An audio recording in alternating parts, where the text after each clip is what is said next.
नमस्कार. आदरणीय गडकरी साहेब, माननीय देवेंद्रजी, व्यासपीठावरील सर्व मान्यवर आणि उपस्थित बंधू आणि भगिनींनो, मी गडकरी साहेबांचे मनपूर्वक आभार मानते की गडकरी साहेबांकडे जेव्हा जेव्हा कार्यक्रमाच्या निमित्ताने आम्ही जातो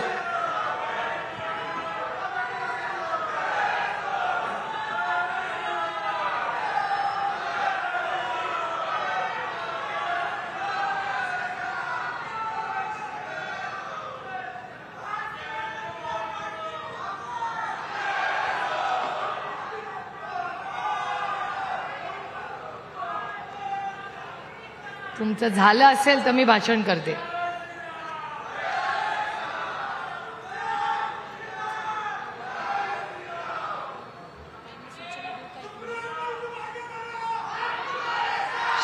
stop stop stop stop stop. आपण पक्षासाठी नाही आलो, आपण गडकरी साहेबांचे आभार मानण्यासाठी इथे आलेलो आहोत. मी गडकरी साहेबांचे मनापासून आभार मानते.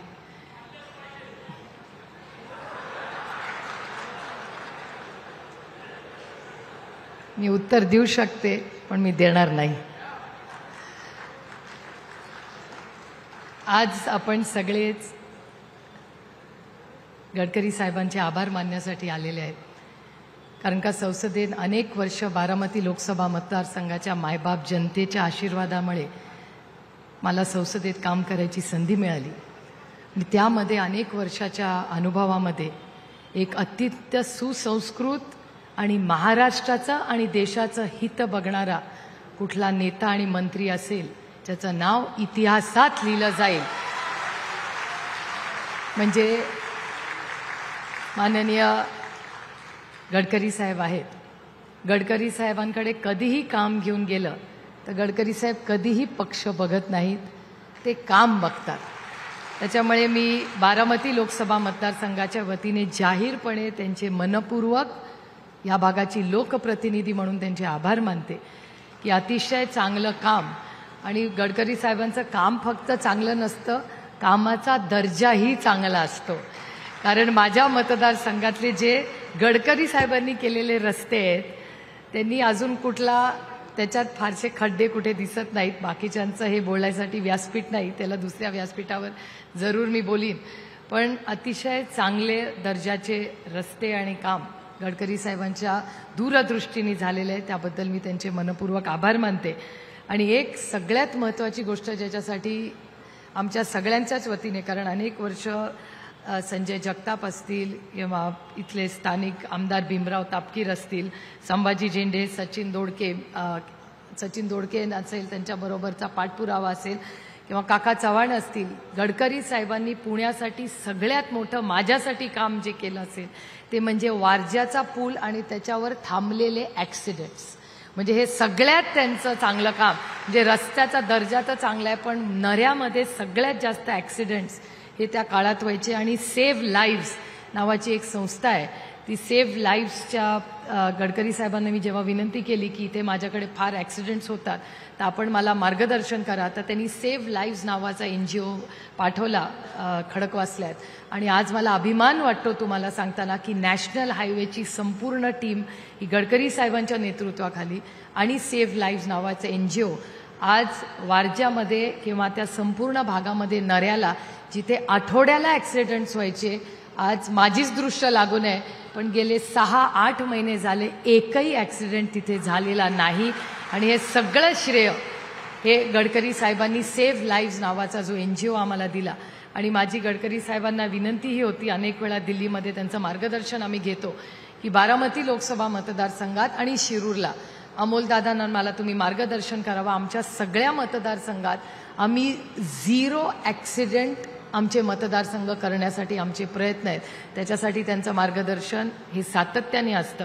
हा खूप चांगला कार्यक्रम आज त्यांनी उपक्रम घेतला आहे. माझी एकच विनंती आहे, जे खरंच काम पेंडिंग आहे आणि त्याचं उत्तर अनेक वेळा संसदेत गडकरी साहेबांनी दिलेलंही आहे, की पुण्यावरनं साताऱ्याला जर रस्ता जातो त्याचा फार वर्षाचं त्यांचंही ते दुखणं आहे. कारण का गडकरी साहेब पार्लमेंटमध्ये अनेक वेळा त्याच्याबद्दल बोलले की पुणे ते सातारा रस्ता तो एक जो प्रॉब्लेम पेंडिंग आहे त्याच्याबद्दल त्यांनी त्यांचं लक्ष आहेच, पण त्याच्यात अनेक तांत्रिक अडचणी आहे, त्याची जाणीव मला आहे. पण या भागाची लोकप्रतिनिधी म्हणून माझं कर्तव्य आहे की तो विषय इथे मांडणं. आणि त्याचबरोबर मी गडकरी साहेबांना विनंती करीन, हा तुमचा विषय नाही, पण ट्रॅफिक आणि ह्याच्यात तुमचा खूप प्रगल्भ आणि उत्तम असा अनुभव आहे. पुण्यामध्ये आणि हिंजवडीला जात असताना तुम्ही नवीन ब्रिज वगैरे केलेले आहेत, पण प्रचंड ट्रॅफिक हा पुण्यावरनं हिंजवडीला जाताना आदरणीय पवार साहेबांच्या स्वप्नातला हिंजवडी ज्याची सुरुवात झाली त्याच्या मागे एवढाच विचार होता की ह्या भागातल्या सगळ्या मुलांना हाताला मेरिटवर चांगलं काम मिळावं, म्हणून राजीव गांधी इन्फोटेक पार्कची स्थापना झाली आणि आज 6 लाख लोक तिथे काम करतात. अतिशय उत्तम पद्धतीने ते सगळं काम चाललेलं आहे.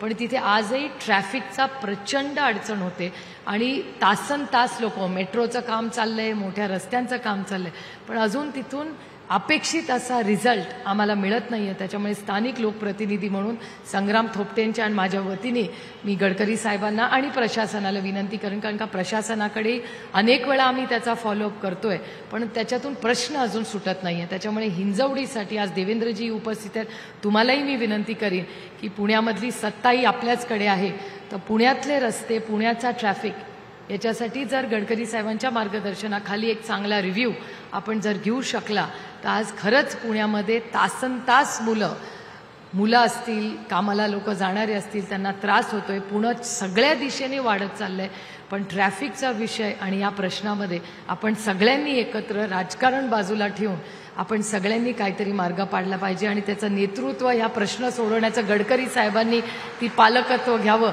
अशी मी आमच्या सगळ्यांच्या वतीने गडकरी साहेबांना विनंती करते.